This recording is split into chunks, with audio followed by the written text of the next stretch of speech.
Good morning all of you. आप सभी का एम के साहू क्लासेज में स्वागत है। आज हम सोशल साइंस क्लास 10th के जो है नागरिक शास्त्र के जितने भी चैप्टर हैं उनके एमसीक्यू को कवर करने की कोशिश कर रहे हैं। इससे पहले हमने इतिहास के सभी चैप्टरों के एमसीक्यू कवर किए हैं और उसके बाद भूगोल ज्योग्राफी के सारे चैप्टरों के एमसीक्यू कवर किए हैं। आज नागरिक शास्त्र के जितने भी चैप्टर आपके सिलेबस में हैं उनको कवर करने की कोशिश कर रहे हैं, इसलिए वीडियो को एंड तक देखिए ताकि आपके सारे के सारे क्वेश्चन सही हो सकें। और वीडियो को एंड तक देखिएगा। वीडियो अच्छी लगे तो लाइक, शेयर और अपने दोस्तों के साथ सब्सक्राइब ज़रूर करिएगा। पहला चैप्टर जो आपका सिविक्स का है, सत्ता की साझेदारी, उससे जो आपके क्वेश्चन बन रहे हैं, उसमें देखिए पहला क्वेश्चन कह रहा है कि निम्न में से किन एशियाई देशों में भाषा और जातीय संघर्ष की समस्या थी? का ऑप्शन है लेबनान, श्रीलंका, खा है अफगानिस्तान, सीरिया, गा है यमन व लीबिया और गा है सॉरी यहाँ घा ऑप्शन होना चाहिए, घा है ईरान व इराक। ये मिसप्रिंट हो गई है प्रिंटिंग में। तो इसका जो राइट आंसर होगा वो लेबनान व श्रीलंका होगा। नेक्स्ट क्वेश्चन है भारत की संघ सूची। भारत की संघ सूची में कितने विषय दिए गए हैं? का ऑप्शन है 97, खा है 67, गा है 82 और घा है 85। तो भारत की संघ सूची में 97 विषय को शामिल किया गया है। राइट ऑप्शन का होगा।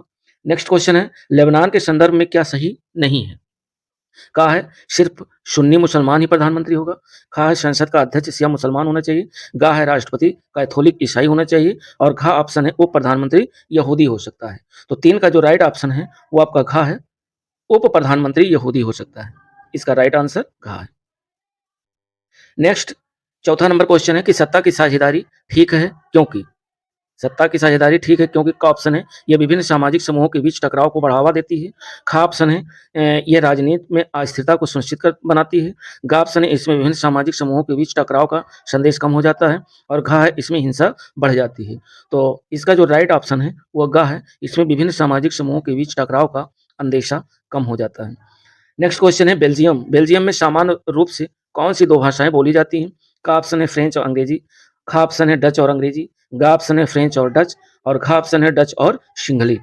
तो इसका जो राइट ऑप्शन है वह गा है, फ्रेंच और डच जो भाषाएं हैं वो बेल्जियम में सामान्य रूप से बोली जाती हैं।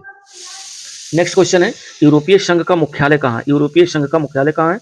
का ऑप्शन है ऑस्लो, खा ऑप्शन है ब्रुसेल्स, गा ऑप्शन है जिनेवा और घा ऑप्शन है एम्स्टर्डम। तो इसका जो राइट ऑप्शन है वह खा है ब्रुसेल्स। यूरोपीय संघ का मुख्यालय ब्रुसेल्स है। वेरी इंपॉर्टेंट क्वेश्चन है। नेक्स्ट क्वेश्चन है निम्नलिखित में से कौन सा उदाहरण सत्ता की क्षैतिज वितरण का है? का ऑप्शन है विभिन्न राज्यों के बीच सत्ता का बंटवारा, खा है सरकार के विभिन्न अंगों के बीच सत्ता का बंटवारा, गा ऑप्शन है सरकार के विभिन्न स्तरों के बीच सत्ता का बंटवारा और घा ऑप्शन है सरकार के राजनीतिक दलों के बीच सत्ता का बंटवारा। तो इसका जो राइट ऑप्शन है वह खा है, सरकार के विभिन्न अंगों के बीच सत्ता का बंटवारा। नेक्स्ट क्वेश्चन है सरकार के उच्च और निम्न स्तर के बीच सत्ता के बंटवारे को कहते हैं, खा है क्षैतिज वितरण और खा है समांतर वितरण और गा है ऊर्ध्वाधर वितरण और घा है तिरछा वितरण। तो इसका जो राइट ऑप्शन है वह गा है ऊर्ध्वाधर वितरण। नेक्स्ट क्वेश्चन कह रहा है श्रीलंका कब एक स्वतंत्र राष्ट्र बना? बहुत इंपॉर्टेंट क्वेश्चन है, वेरी इंपॉर्टेंट क्वेश्चन है कि श्रीलंका कब एक स्वतंत्र राष्ट्र बना। तो इसमें देखते हैं का ऑप्शन है 1946, खा है 1947, गा है 1948 और घा है 1949। इसका राइट ऑप्शन होगा 1948। श्रीलंका जो है स्वतंत्र राष्ट्र बना 1948 में। नेक्स्ट जो क्वेश्चन है वो संघवाद से जो चैप्टर है उसके एमसीक्यू हैं। इसमें देखते हैं कौन सा विषय समवर्ती सूची में शामिल नहीं है। वेरी इंपॉर्टेंट क्वेश्चन है। का है संचार, खा है शिक्षा, गा है वन और घा है उत्तराधिकार। तो इसका जो राइट ऑप्शन है वह का है संचार। संचार जो है विषय वह समवर्ती सूची के अंतर्गत नहीं है। बाकी शिक्षा समवर्ती सूची का विषय है, वन समवर्ती का है, उत्तराधिकार भी समवर्ती सूची का विषय है। नेक्स्ट क्वेश्चन कि ऐसे विषय जो किसी सूची में शामिल नहीं है वो किसके अधिकार क्षेत्र में आते हैं? तो का ऑप्शन समवर्ती, खा ऑप्शन है राज्य सूची और गा ऑप्शन है संघ सूची और घा ऑप्शन है इनमें से कोई नहीं। तो इसका जो राइट ऑप्शन होगा वह जो है गा होगा संघ सूची। देखिए संघ सूची जो राज्य सूची का विषय नहीं है, संघ सूची ऐसा विषय होता है जिसमें केंद्र और राज्य दोनों कानून बना सकते हैं। यदि दोनों के बीच मतभेद हो जाए तो संघ जो कानून बनाएगा वो उसी को फॉलो किया जाएगा और वही लागू होगा। और राज्य सूची में ये राज्यों को स्वतंत्रता होती है कि राज्य सूची अपने यहाँ जो है कानून बना सकते हैं। तो वो जो क्षेत्र आएँगे वो राज्य सूची के विषय के अंतर्गत आएँगे। समवर्ती सूची जो होता है, समवर्ती में केंद्र और राज्य दोनों कानून बनाते हैं और संघ सूची के विषय में केवल और केवल केंद्र ही जो है अपना अधिकार क्षेत्र होता है केंद्र का और वही कानून इस पे बना सकता है। नेक्स्ट क्वेश्चन है, कह रहा है कि संविधान में स्पष्ट रूप से केंद्र और राज्य सरकार के बीच विधायी अधिकारों को कितने हिस्सों में बाँटा गया है? क है 2, ख है 3 और ग है 4 और घ है 5। तो इसका राइट ऑप्शन होगा ख यानी 3। 3 विधायी अधिकारों में बाँटा गया है। नेक्स्ट नंबर क्वेश्चन है, ग्राम पंचायत के पंच के अध्यक्ष को क्या कहा जाता है? ग्राम पंचायत का जो पंच का जो चुनाव होता है उसके जो अध्यक्ष होते हैं उसको क्या कहा जाता है? क सरपंच, ख मुखिया, ग ग्राम प्रधान और घ है वार्ड सदस्य। तो इसका जो राइट ऑप्शन है वो होता है सरपंच, यानी ग्राम पंचायत के पंच के अध्यक्ष को सरपंच कहा जाता है। नेक्स्ट क्वेश्चन, एकात्मक शासन व्यवस्था से क्या तात्पर्य है? क ऑप्शन है एकात्मक व्यवस्था में शासन का एक ही स्तर होता है। ख ऑप्शन है इसमें शासन का बँटवारा नहीं होता है। ग ऑप्शन है कई सरकारें होती हैं लेकिन शासन का स्वरूप एक होता है और घ ऑप्शन उपरोक्त में से कोई भी नहीं। तो इसका जो राइट ऑप्शन होगा वह क होगा, एकात्मक व्यवस्था में शासन का एक ही स्तर होता है। क ऑप्शन राइट है इसका। नेक्स्ट क्वेश्चन है, नीचे भारत में शासन के विभिन्न स्तर और उनके कानून बनाने के अधिकार क्षेत्र जोड़ दिए गए हैं। इनमें से कौन सा जोड़ा सही मेल वाला नहीं है? का ऑप्शन है राज्य सरकार राज्य सूची, ख ऑप्शन केंद्र सरकार संघीय सूची और ग ऑप्शन केंद्र और राज्य सरकार समवर्ती सूची, घ ऑप्शन स्थानीय सरकार अवशिष्ट शक्तियाँ। तो इसका जो राइट ऑप्शन है वो होगा घ, क्योंकि जो स्थानीय सरकार होता है वो अवशिष्ट सूची के विषय के अंतर्गत नहीं आता है और यही इसमें मेल नहीं खाता है, यही गलत है। नेक्स्ट क्वेश्चन कह रहा है कि नगर निगम के जो प्रमुख होता है उसको कहते हैं चेयरमैन, ख ऑप्शन है मेयर, ग ऑप्शन है नगर प्रधान और घ ऑप्शन है नगर अधीक्षक। तो इसका जो राइट ऑप्शन है वो होगा मेयर, यानी नगर निगम का जो प्रमुख होता है उसको मेयर कहते हैं। नेक्स्ट क्वेश्चन है, ऐसा दायरा जिस पर किसी का वैधानिक अधिकार हो या दायरा भौगोलिक सीमा के अंतर्गत परिभाषित होता है तथा इसके अंतर्गत कुछ विषयों को भी रखा जा सकता है, वह कहलाता है। का ऑप्शन परिसीमन क्षेत्र, ख ऑप्शन अधिकार क्षेत्र, ग ऑप्शन एकाधिकार क्षेत्र और घ ऑप्शन एकाधिकार विशेषाधिकार क्षेत्र। तो इसका जो राइट ऑप्शन है वह ख है, अधिकार क्षेत्र। नेक्स्ट क्वेश्चन है, भारत में विकेंद्रीकरण के पीछे बुनियादी सोच क्या है? इसमें लिखा हुआ है का ऑप्शन है शक्ति का संतुलन बना रहे, ख ऑप्शन केंद्र सरकार निरंकुश ना हो, ग ऑप्शन अनेक मुद्दों और समस्याओं का निपटारा स्थानीय स्तर पर ही बढ़िया ढंग से हो सकता है और घ ऑप्शन है उपरोक्त सभी। तो इसका जो राइट ऑप्शन है वह होगा ग, अनेक मुद्दों और समस्याओं का निपटारा स्थानीय स्तर पर ही बढ़िया ढंग से हो सकता है। नेक्स्ट जो आपका है वह क्वेश्चन है, जात धर्म और लैंगिक मसले से संबंधित जो एमसीक्यू है उसको देख लेते हैं। पहला क्वेश्चन है, भारत में संगठित सांप्रदायिक राजनीतिक दल कौन सा है? का ऑप्शन है अकाली दल, ख है मुस्लिम, ग है हिंदू महासभा और घ है उपरोक्त सभी। तो इसमें जो राइट ऑप्शन होगा वह सभी होगा, यानी घ ऑप्शन सही है। नेक्स्ट क्वेश्चन है, भारत के संविधान के किस अनुच्छेद के अंतर्गत रोजगार और नियुक्तियों में महिलाओं को बिना भेदभाव के अवसर प्रदान किए गए हैं? का ऑप्शन है अनुच्छेद 16, ख ऑप्शन है अनुच्छेद 17, ग ऑप्शन है अनुच्छेद 18 और घ ऑप्शन है अनुच्छेद 19। तो इसका जो राइट ऑप्शन है वह का है, अनुच्छेद 16 के अंतर्गत महिलाओं को बिना भेदभाव के अवसर प्रदान किया गया है रोजगार और नियुक्ति क्षेत्र में। नेक्स्ट क्वेश्चन है, निम्नलिखित में से किसमें भारत में महिलाओं के लिए 1/3 सीटें आरक्षित होती हैं? का विधानसभा, ख विधान परिषद, ग राज्यसभा और घ पंचायत। तो इसका जो राइट ऑप्शन है वह घ है, पंचायत में। पंचायत में महिलाओं को 1/3 यानी 1/3 सीटें जो हैं वो आरक्षित हैं। नेक्स्ट क्वेश्चन कह रहा है, निम्नलिखित में से कौन सा सांप्रदायिकता का लक्षण नहीं है? का ऑप्शन है सांप्रदायिक राजनीति इस बात पर आधारित होती है कि धर्म ही सामाजिक समुदाय का निर्माण करता है, या ख ऑप्शन है धर्म को राष्ट्र के आधार के रूप में देखा जाता है, ग ऑप्शन धर्म एवं जब एक धर्म के विचारों को दूसरे धर्म से श्रेष्ठ माना जाने लगता है और घ ऑप्शन है एक विशेष धर्म के लोग विभिन्न समुदायों से संबंध रख सकते हैं। तो इसका जो राइट ऑप्शन है वह घ है, एक विशेष धर्म के लोग विभिन्न समुदायों से संबंध रख सकते हैं। नेक्स्ट क्वेश्चन है, भारत में 2011 ईस्वी में पुरुष और महिलाओं की साक्षरता प्रतिशत पूछ रहा है कि कितनी थी? 2011 सेंसस 2011 के अनुसार। तो इसमें कह रहा है पुरुष 76%, महिला 54%, पुरुष 80%, महिला 62%। ग ऑप्शन है पुरुष 82%, महिला 65%। घ ऑप्शन है पुरुष 84% और महिला 69%। तो इसका जो राइट ऑप्शन है वह है ग। और ग क्या कह रहा है कि पुरुष जो है 2011 के अनुसार पुरुष 82% और महिला 65% साक्षरता यानी ये भारत की थी 2011 के अनुसार। नेक्स्ट क्वेश्चन है वर्ण व्यवस्था। वर्ण व्यवस्था से क्या तात्पर्य है? का ऑप्शन प्राचीन काल के समाज के ब्राह्मण, क्षत्रिय, वैश्य और शूद्र के रूप में विभाजन। ख ऑप्शन वह व्यवस्था जिसके आधार पर धर्म का निर्माण हुआ। ग ऑप्शन है रंग के आधार पर समाज का विभाजन। और घ ऑप्शन है उपरोक्त सभी। तो ये 6 नंबर का जो राइट ऑप्शन है वह क है, प्राचीन काल के समाज के ब्राह्मण, क्षत्रिय, वैश्य और शूद्र के रूप में विभाजन। भारत में लिंगानुपात कितना है? भारत का लिंगानुपात पूछ रहा है। का ऑप्शन 943, का ऑप्शन 929, ग ऑप्शन 933, घ ऑप्शन 938। क्योंकि भारत के संबंध में लिंगानुपात पूछ रहा है तो ये है 943। यदि उत्तर प्रदेश का पूछता तो उत्तर प्रदेश का 929 है। भारत के उस राज्य का नाम बताइए जहां लिंगानुपात सबसे अधिक है। का ऑप्शन केरल, ख ऑप्शन पुडुचेरी, ग ऑप्शन तमिलनाडु और घ ऑप्शन आंध्र प्रदेश। तो इसका जो राइट ऑप्शन है वह का है केरल। लिंगानुपात सबसे ज्यादा है। लिंगानुपात होता है पुरुष और महिलाओं में, महिलाओं की संख्या ज्यादा है तो लिंगानुपात सबसे अधिक कहाँ है? केरल में। नेक्स्ट क्वेश्चन महिला संगठन और कार्यकर्ताओं के अनुसार लोकसभा और राज्य विधानसभाओं में कितनी सीटें महिलाओं के लिए आरक्षित कर देनी चाहिए? का ऑप्शन 1/3, ख ऑप्शन 1/4, ग ऑप्शन 2/3 और घ ऑप्शन 3/4। तो इसका राइट ऑप्शन है 1/3, क्योंकि पंचायत में है भी और लोकसभा में भी होना चाहिए और प्लस राज्य विधानसभाओं में भी 1/3 सीटें महिलाओं के लिए आरक्षित करनी चाहिए। नेक्स्ट जो क्वेश्चन है वो है राजनीतिक दलों से संबंधित, जो कि इसमें है। जैसे पहला क्वेश्चन कह रहा है कि आम आदमी पार्टी किस राज्य में सत्तारूढ़ है?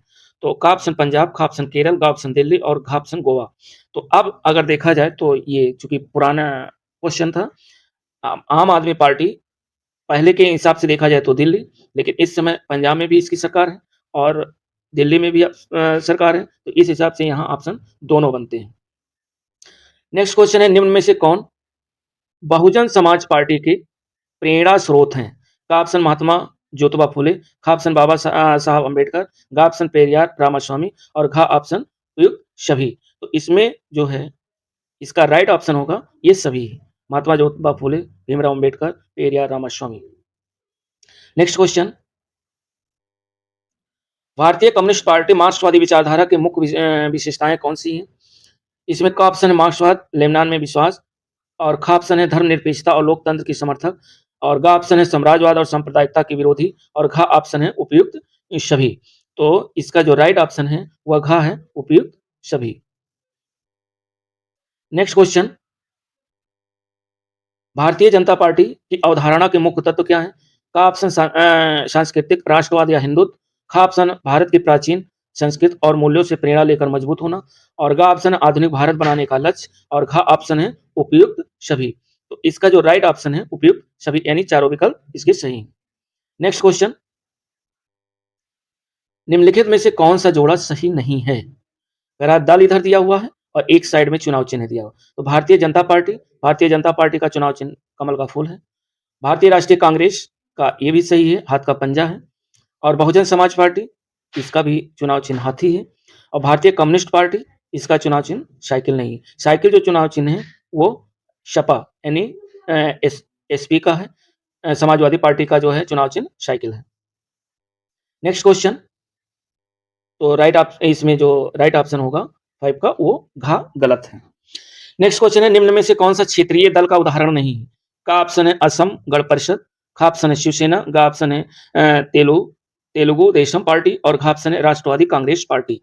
तो जो ये 6 का जो राइट ऑप्शन है वो घ है राष्ट्रवादी कांग्रेस पार्टी। नेक्स्ट क्वेश्चन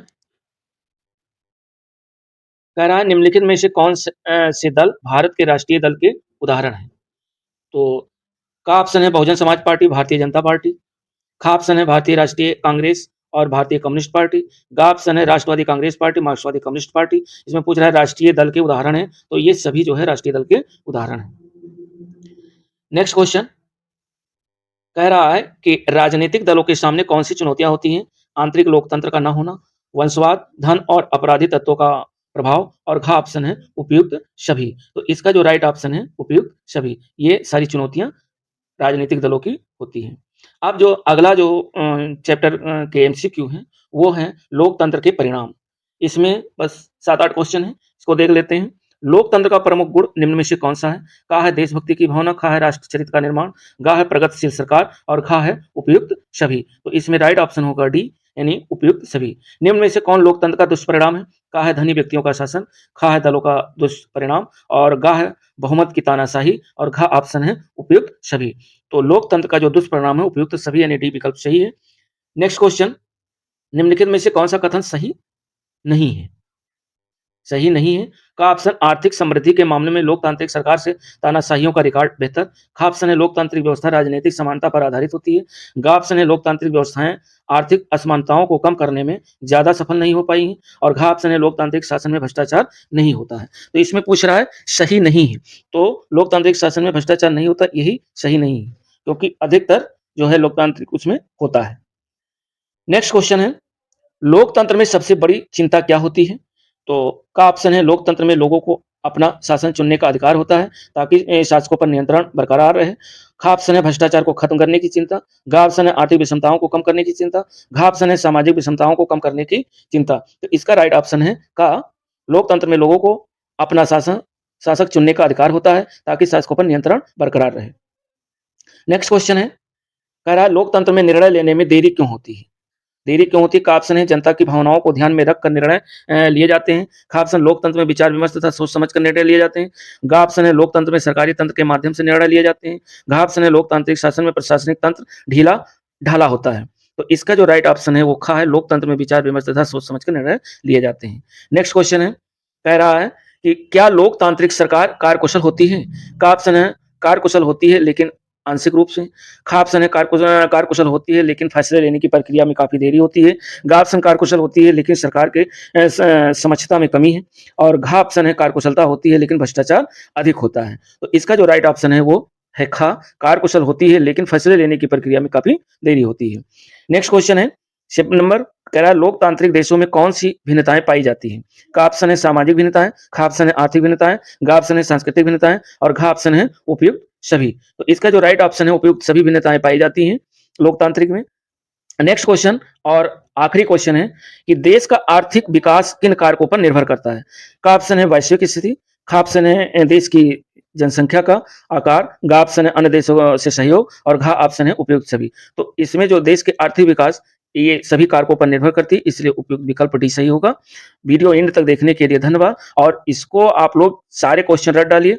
इसके बाद बस अब एक टॉपिक सोशल का बचा हुआ है और वो है इकोनॉमिक्स। इकोनॉमिक्स का वीडियो देखिए, हो सकता है शाम तक समय अगर मिल गया तो अपलोड कर देंगे और उसके बाद एक फुल टेस्ट पूरा 70 नंबर का जो क्वेश्चन आपको पेपर में देखने को मिलेगा तो वो अपलोड करेंगे और विथ जो है फुल सॉल्यूशन के साथ, इसलिए उसे भी देख लीजिएगा और इससे पहले जो हमने जो 2 वीडियो डाले हैं उनको ज़रूर देख लीजिएगा क्योंकि हमने लगभग में सारे चैप्टरों को उस पे कवर किया है और वीडियो को अपने मित्रों जो भी पेपर देने वाले हैं, उनके साथ शेयर करें, सब्सक्राइब करें। चैनल पर पहली बार हैं, तो सब्सक्राइब करें और लाइक करें तथा कमेंट ज़रूर करें। यदि कोई प्रॉब्लम है